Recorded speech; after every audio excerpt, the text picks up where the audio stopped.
સુરતમાં રાજ્યના પ્રથમ હાઈટેક અંડરપાસની કામગીરી હવે પૂર્ણતાના આરે છે। 60 કરોડના ખર્ચે તૈયાર થયો છે આ બ્રિજ। ડિંડોલી લિંબાયતને જોડતો અંડરપાસ તૈયાર। આગામી મહિનાના અંતમાં સંપૂર્ણ તૈયાર થશે અંડરપાસ। વરસાદી પાણીના નિકાલ માટે અંડરગ્રાઉન્ડ 50,000 લીટરની 2 ટાંકી। तो 60 करोड़ना खर्चे आ ब्रिज तैयार थयो छे। सूरतमां राज्यनो प्रथम हाईटेक अंडरपासनी कामगीरी हवे पूर्णताना आरे छे। 60 करोड़ना खर्चे ब्रिज तैयार थयो।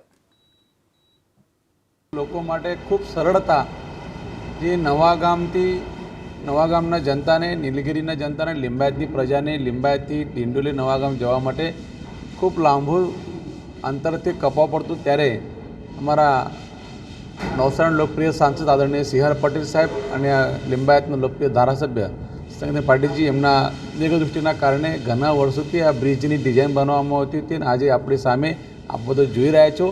ખૂબ સુંદર અને આજે અમે બધું જોયું સંદેશ ન્યૂઝપેપરના માધ્યમથી કે ગુજરાતના સૌથી લાંબો અંડર બાયપાસ બ્રિજ આ લિંબાયતને બનાવવામાં આવે છે। એની સાથે સાથે આધુનિક ટેકનોલોજી સાથે એની પણ આપણે બધું જોઈ રહ્યા છો કે એની અંદરમાં લાંબો બ્રિજ હોવાના કારણે પબ્લિકની જે નીચેથી ધુવાળો નીકળે છે એને કવર કરવા માટે અહીંયા ઓક્સિજનની પણ વ્યવસ્થા કરવામાં આવી છે અને સાથે સાથે ફાયર સેફ્ટીની પણ વ્યવસ્થા કરવામાં આવે છે અને જીવાદોરી જેવા લિંબાયત માટે આવનારા દિવસોમાં આ બ્રિજ બનશે।